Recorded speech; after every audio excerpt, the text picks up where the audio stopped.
From the sidelines, the young pilot winced as the ground crew sprinted toward the wreck of the biplane and pulled the trainee out. A cracked arm, bruised ribs, blood on his lips, but breathing. Another young pilot, waiting by the runway sidelines, felt a tap on his shoulder. "You're up." The words hit harder than he expected. He'd seen Camels before, heard the jokes, the warnings. This was the real thing now. While medics loaded the injured trainer onto a stretcher, ground crews rolled out another Camel from the hangar. Fresh paint, factory shine, wings still reeking of doped canvas. The Camel looked hunched and angry. As he boarded the aircraft, an instructor joked grimly, quote, "The Camel gives you 3 options: a wooden cross, the Red Cross, or the Victoria Cross."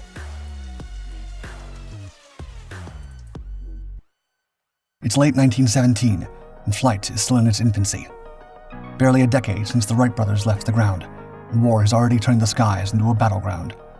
Every aircraft is part invention, part instinct, and part sheer nerve.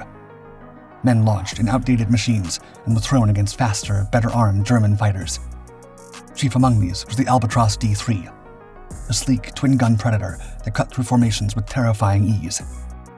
The Royal Flying Corps and the Royal Naval Air Service were in trouble. Their workhorse, the Sopwith Pup, had earned affection for its gentle handling and steady flying, but in this new phase of the war, it had been outclassed. It was too lightly armed, too slow to climb, and too polite in a fight. It had become a liability. Sopwith's answer wouldn't be a refinement of the Pup. It would be its opposite. The company's design team, led by Herbert Smith, was tasked not with building a better flyer, but with creating an aerial brawler.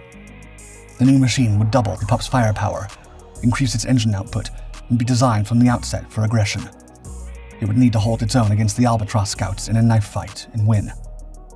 What emerged on the drawing board wasn't graceful or balanced.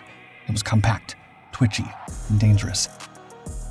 Built from taut fabric stretched over a skeleton of wood, its ribs braced with steel wire and metal fittings, the Camel didn't look particularly impressive by the era standards. Its design wasn't supposed to elevate it for its elegance or comfort. It was built to fight. Rough around the edges, tight quarters, and risky to fly, it was a raw fighting machine designed to wrest control of the skies through relentless close-quarters combat.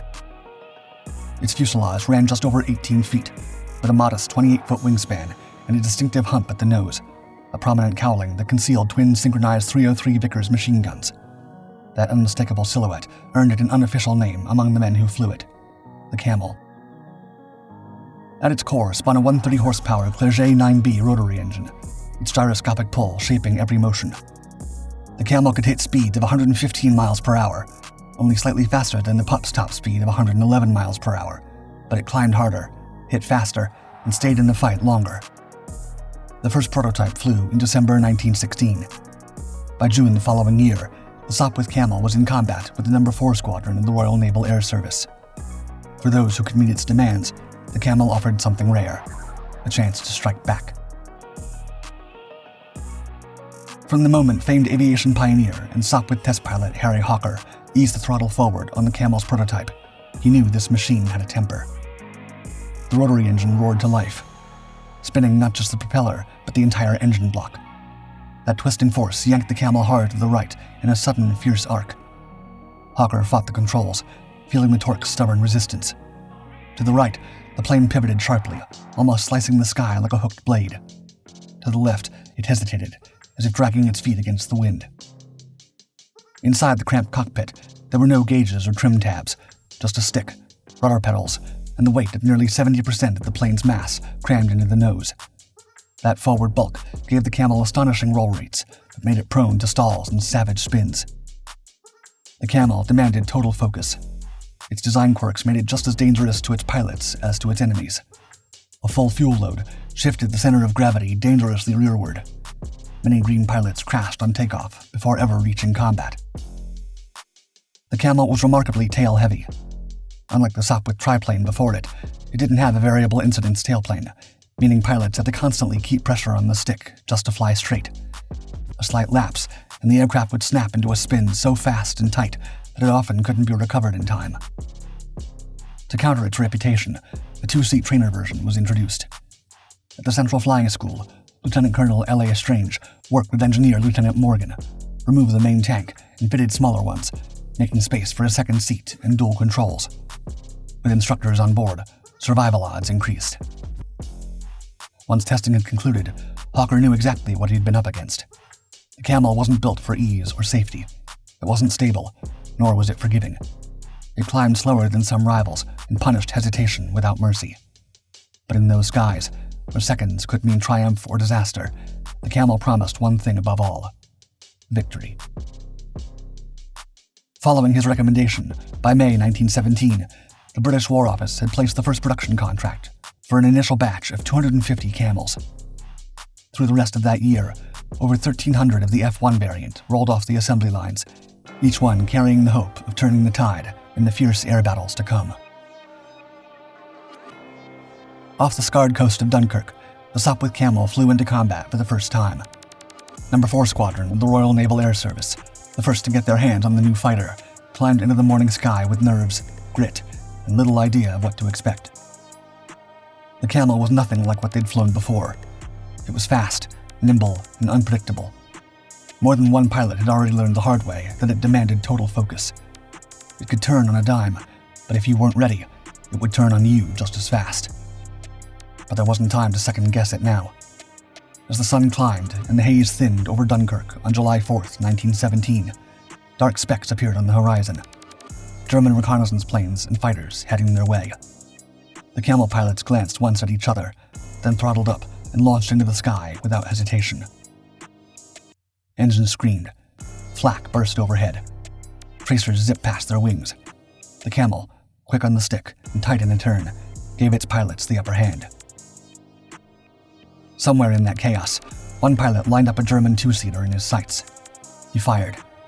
The enemy plane jerked, belched smoke, and dropped like a stone. The Camel had achieved its first confirmed victory, proving without a doubt that this odd little fighter could hold its own against the Albatros and False. By October 1917, the Camel's impact was even more decisive. On October 20th, the Royal Flying Corps launched a coordinated attack on Rumbeke Airfield. 11 Sopwith Camels carried bombs low over the target, with 8 more in close escort. Another squadron of Camels attacked from the east to catch any German planes in the air, while Spad S-7s covered the formation from above. The Camels dropped 22 bombs from dangerously low altitudes, strafing the airfield so closely that some even grazed the ground with their wheels. The escorts claimed 7 German aircraft shot down or driven out of control, losing only 2 of their own. As they flew home, the Camels pressed the attack, hitting targets of opportunity, proving the aircraft's versatility and effectiveness in both air-to-air combat and ground attack. Every takedown the Camel made added to its fearsome reputation as a force to be reckoned with in the skies. But the legend didn't come from the plane alone. It came from the pilots who pushed it to the edge. One of them, Major William Barker, transformed the Sopwith Camel into a weapon of myth. Flying over the skies of Italy and France, his Camel was a blur of violence. He had a habit of hitting hard and disappearing right before anyone knew what happened. Unlike the polished knights of the air who favored theatrics, Barker flew with brutal efficiency, and the Camel, raw and unforgiving, was the perfect match. He racked up victories with the B-63-13, the most successful airframe of the war, more than 40 enemy aircraft in that machine alone. Its patched wings and oil-streaked fuselage bore the marks of countless sorties. Every rip in the fabric told a story. Every bent strut was earned in fire. Over the Plave River and across the jagged front lines of northern Italy, Major William Barker turned his Sopwith Camel into a precision weapon. While other pilots waited for orders, Barker flew alone. At first light, when the enemy was still shaking off sleep, he was already in the air, twin Vickers loaded. One morning, flying Camel B-63-13, he spotted an Austro-Hungarian airfield nestled near the mountains. Without support or permission, Barker dove straight in. He dropped so low that his wingtips nearly grazed rooftops as he opened fire. Tents shredded, hangars splintered, and startled ground crews reportedly dove for cover as bullets chewed through parked aircraft. In the span of minutes, Barker had strafed the field and was gone, his Camel climbing back into the mist before enemy gunners could respond. This wasn't a one-off stunt. Barker launched multiple solo attacks like this, always at low altitude, always at speed. He even modified his Camel in the field, stripping weight and fine-tuning the engine to push it further than factory specs allowed. On another mission, flying his iconic B-63-13, Barker once shot down 4 aircraft in a single day during operations over the Italian front. His aggressive solo patrols and low-level raids became the stuff of legend, earning him the most combat victories ever scored in a single Camel airframe. His balloon attacks were just as savage. Observation balloons, bristling with defenses, posed serious danger. Barker treated them like a game. He'd swoop in low, releasing incendiary rounds at the last second, and then banking hard to dodge any subsequent fighter cover. By war's end, Barker had 50 confirmed shootdowns and a battered Camel that had taken more punishment than most squadrons. He made it through the war, but he never forgot the plane that had carried him every step of the way. As World War I expanded to the seas, the Sopwith Camel evolved to meet the demands of naval warfare. The 2F-1 Camel, a specialized 2-seat naval fighter, was adapted to operate from aircraft carriers or seaplanes. Designed with a second crewman to handle reconnaissance and defensive tasks, the 2F-1 featured structural reinforcements and equipment tailored for the unique challenges of launching and recovering at sea. To fit within cramped shipboard hangars and on narrow flight decks, the 2F-1 often had its wings clipped, reducing its wingspan from the standard 28 feet 9 inches into roughly 25 feet. This modification made storage and handling aboard ships more practical, though it slightly altered the Camel's famed handling characteristics. The 2F-1 retained the core performance attributes of the land-based Camel, powered by a Clerget 9B or Bentley BR-1 rotary engine, and equipped with synchronized machine guns. To aid in nighttime or anti-Zeppelin missions, however, one Vickers gun was often replaced by a Lewis gun mounted on the top wing, allowing the use of incendiary ammunition fired at higher angles, and thereby improving effectiveness against airships. Naval Camels took off from early Royal Navy ships, such as HMS Furious, and even from lighter, small flat barges, where pilots had to time their launches perfectly and keep steady on decks that rocked with every wave and were slick with salt spray. There were no recovery systems in place, so most missions over the sea were one-way trips. Pilots often had to ditch in the water near friendly ships or attempt to reach land if possible. To improve their chances of surviving a water landing, the Camels were fitted with inflatable flotation bags under the fuselage or wings that could be deployed after ditching. These safety features were absolutely vital in the freezing, rough waters of the North Sea, where even a successful mission could quickly turn dangerous. As the Royal Navy sought new ways to extend its defensive reach, the Sopwith Camel found itself in one of the war's boldest experiments: airborne deployment from rigid airships. Known today as parasite fighters, these small aircraft were launched mid-air to protect their slower, more vulnerable motherships, far from friendly territory. In 1918, Camel serial number N6814 became the centerpiece of this audacious concept. Suspended inside the hangar bay of the rigid airship R-23, the modified 2F-1 Camel was fitted with shortened wings to fit within the narrow internal bay and released via a trapeze-like rig. When enemy aircraft appeared, the pilot dropped into open air like a hawk from its perch, transforming from passive cargo into active hunter within seconds. The goal was rapid interception. Zeppelins, bombers, or reconnaissance planes approaching the fleet would be met not with warning shots, but with a fast, lethal fighter suddenly appearing from above. The Camel, already famous for its agility, became the first British fighter to test such a concept in combat-like conditions. Launching was only half the battle. While launch procedures were tested, full in-flight recovery remained an elusive goal, too dangerous and technically complex to implement during wartime. Pilots could be dropped from the airship into action, but returning was another matter. Although the concept of hooking back onto a swinging trapeze in mid-air was explored, it would take decades before such maneuvers became viable. Further east, over the shell-blasted fields of Belgium, Captain David Ingalls of the U.S. Navy patrolled the front lines. It was late 1918, and American pilots had only recently begun flying combat missions alongside British and French squadrons. Ingalls, flying a Sopwith Camel with No. 213 Squadron RAF, was among the few Americans trusted with the legendary British-built fighter. Ingalls wasted no time making his mark. On August 11th, he and his flight leader, Colin Peter Brown, shredded the skies with a surprise attack behind enemy lines, downing a German observation plane. Just 2 days later, Ingalls took part in a lightning strike on a German aerodrome that obliterated 38 enemy aircraft, crippling the enemy's air power. Throughout August, he kept up the pressure, sharing victories over enemy two-seaters and contributing to relentless aerial assaults that kept the Germans on the defensive. September tested Ingalls' resolve and skill to the limit. Teamed with fellow ace Harry Smith, he destroyed a Rumpler reconnaissance plane and then joined Smith and George Stacey Hodson to take down a heavily defended observation balloon.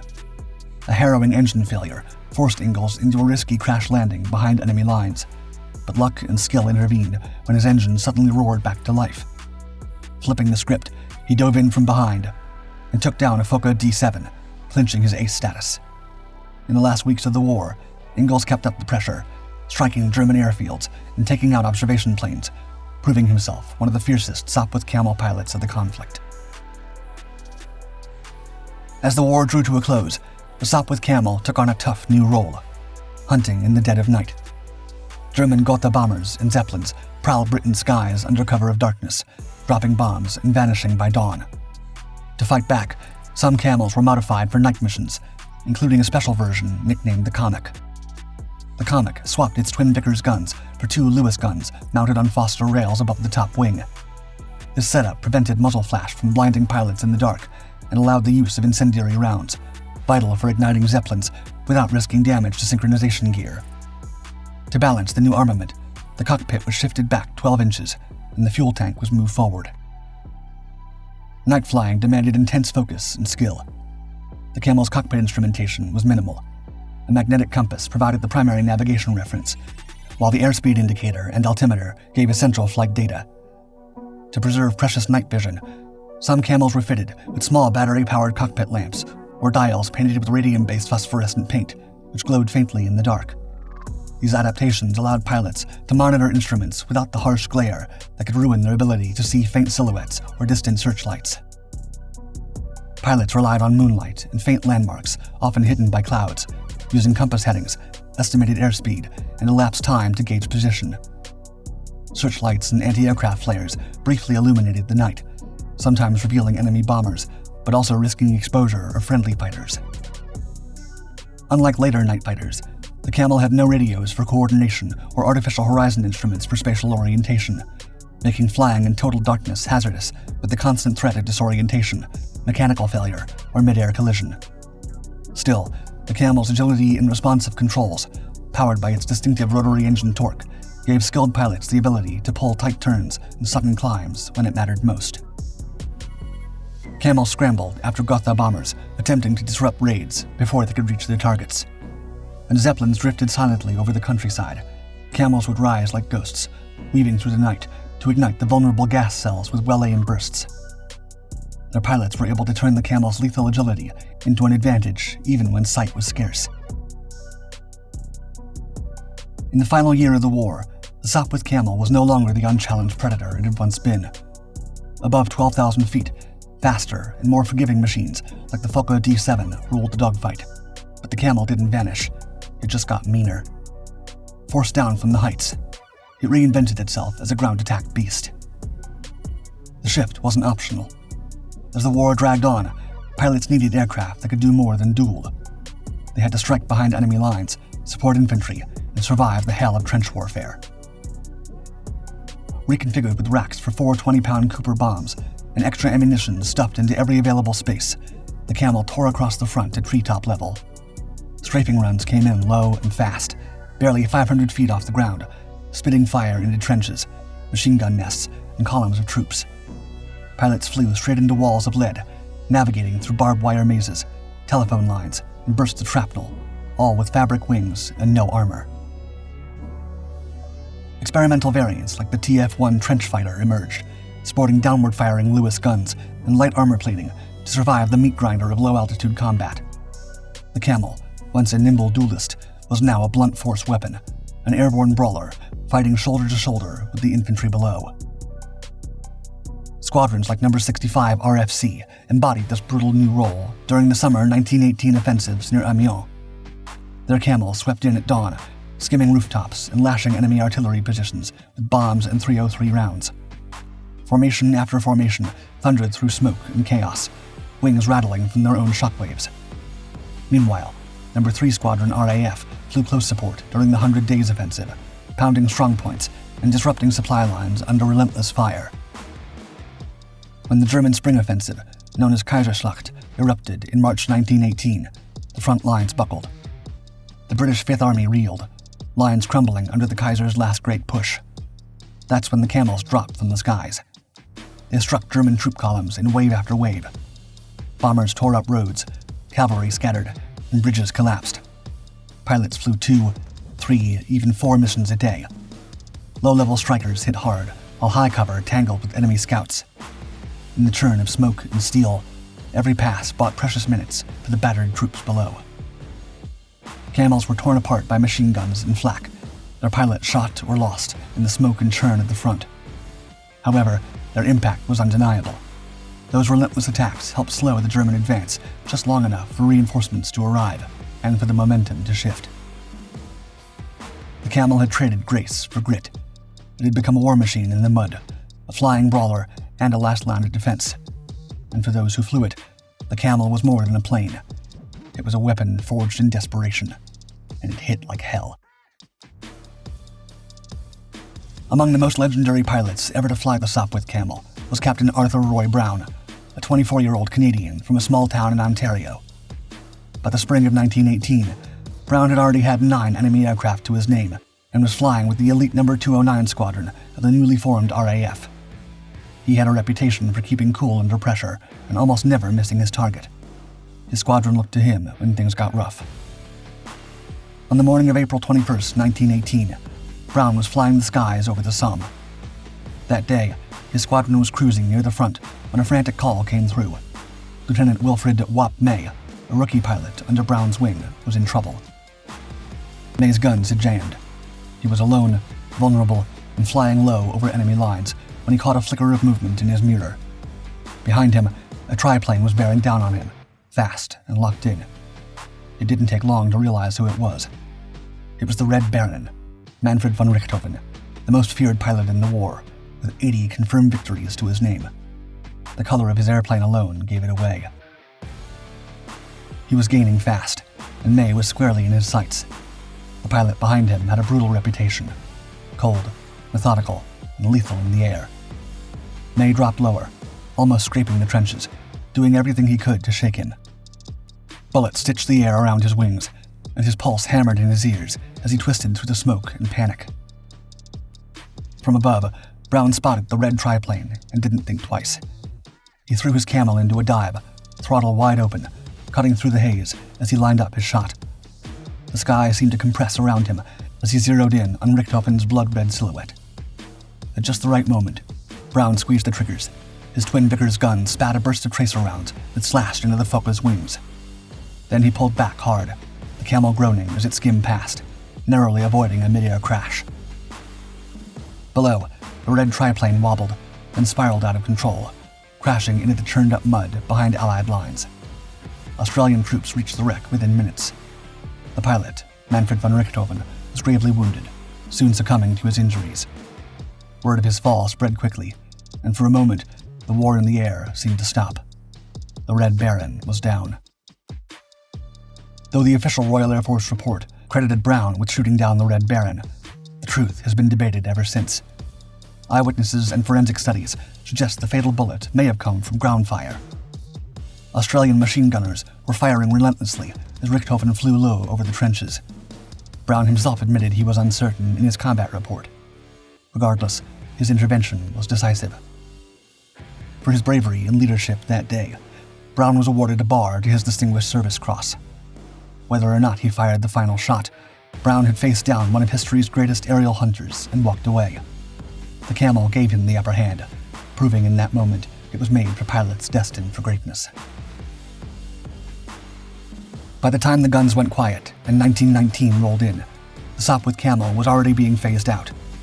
This, despite having racked up 1,294 confirmed victories, more than any other Allied aircraft. The newer, more stable Sopwith Snipe had taken its place, signaling a shift in how future air battles would be fought. Even with the spotlight moving on, the Camel still had a few fights left in it. After the armistice, while most of Europe tried to catch its breath, the Camel was sent east into another storm, the Russian Civil War. Far from home, its engines still growled, flying missions over strange landscapes for a cause already slipping out of reach. British squadrons flew Camels over the Caspian Sea, dropping bombs on Bolshevik supply lines, escorting Royal Navy gunboats, and chasing Red cavalry across the open steppe. The fight for control of the region wasn't won by ships or rifles alone. It was the roar of rotary engines sweeping low over sand and water that helped push the front lines forward. Through 1919, No. 47 Squadron turned the Camel into a weapon of disruption. In Tsaritsyn to Kotlubin, they strafed airfields, ambushed river convoys, and tore through supply lines. In the brutal fighting near Kharkiv in early 1920, Camels flew in support of General Mayamayevsky's beleaguered white forces, their presence buying time and blood with each sortie. The end was closing in. By March 1920, the RAF detachment was forced to evacuate. The surviving Camels, battered, patched, and still loyal, were torched by their crews to keep them from enemy hands. Their final act wasn't a dogfight, but a controlled immolation. Proud machines reduced to smoke on frozen soil, burning like funeral pyres for a warhorse out of time. Back in Britain, hundreds more sat abandoned, their canvas skins sagging in sheds, their once glorious engines gutted for parts. A few escaped their fate, preserved, restored, and displayed behind velvet ropes in hushed museum halls.